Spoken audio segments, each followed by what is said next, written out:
friends, and welcome back to my channel. Today I am going to talk to you about scouring, prepping wool for a natural dye bath.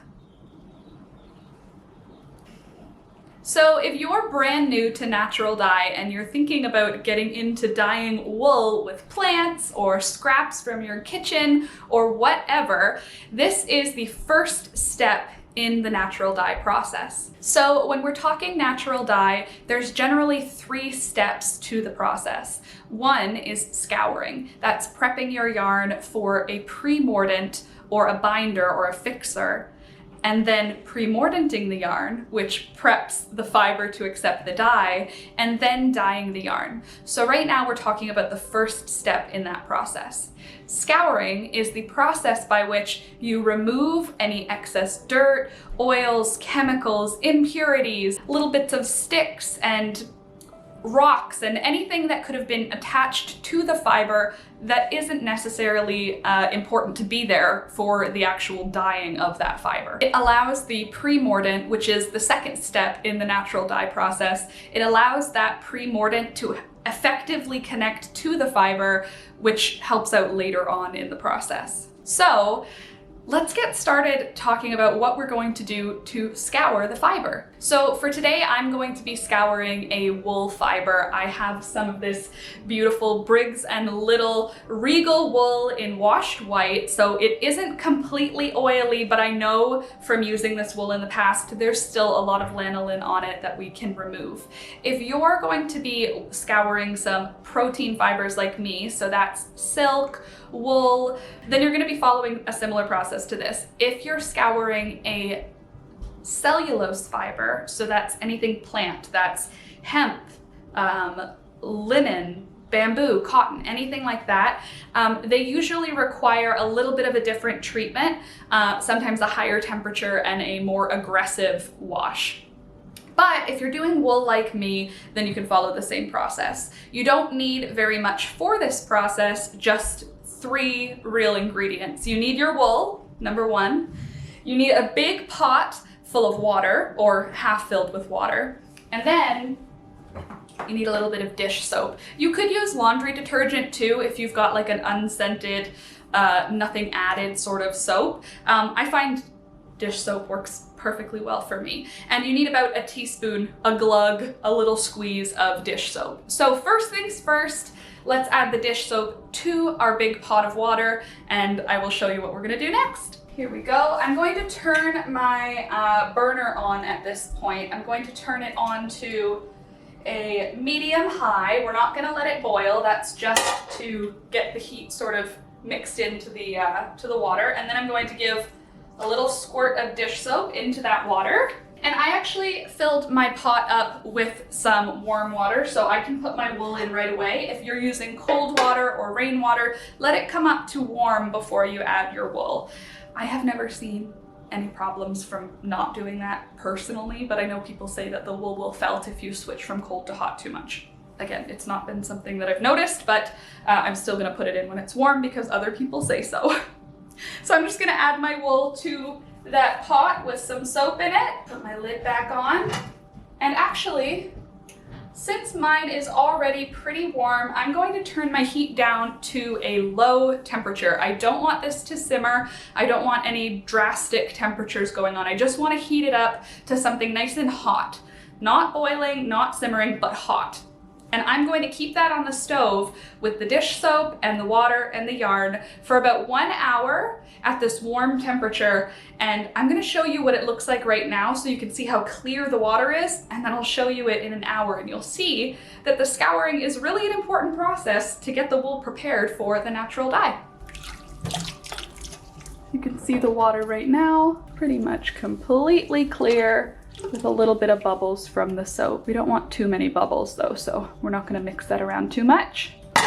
See you in an hour. While we wait for that hour, I wanna show you something that's very exciting that happened in our home a few days ago. You might hear them in the background throughout this video, but just a sec, just wait. It's worth it, just wait. Look, hello. Look at this little floof. I've been calling them my little soot sprites. Aren't they so cute? So my parents have a farm and they got some ayam samani eggs and they asked if I would incubate them and hatch them out and then brood them. So that's why we've got these cute little babies. I've got 11 of them. Hi. Although I don't think it's a, oh sorry, it's so scary in here. Whoa. I don't think it's a pure ayam samani because you can see we've got some toes that aren't all black. This should be all black if it's an ayam samani. Hi. It's okay. Hi. Look how little it is. Can't tell if they're girls or boys yet, but it's okay. Hi. Look how little. You're so little. Anyway, that's that. I'll see you in an hour. All right, so it's been about an hour since the wool has been put into the warm water with the dish soap, and let me show you what it's looking like now. And I should add, the entire kitchen kinda smells sheepy. Kinda smells like a wet sheep, which makes sense because this is, you know, wool, but it does smell sort of farmy in here now.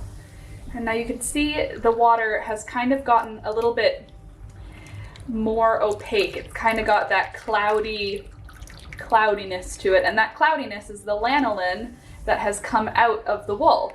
And at this point, we can rinse the wool with warm water and then we're gonna move on to the mordanting process. So let's rinse this out first. Hey, if you're new here, don't forget to subscribe because we have fun here. And you could learn something, maybe. But also you could just have a good time. So don't forget to subscribe, okay? And just ignore these onions. I have to deal with these. They were sprouted when I bought them and I let them overgrow. And now this is where we're at. I haven't decided if I'm going to plant them yet or if I'm going to use them for food. All right, I'll pull my yarn out. And I'm not going to pour out this water because it is still completely usable again for the scouring process for another skein of yarn. So I'm going to turn my water onto warm and I'm going to rinse the yarn with warm water.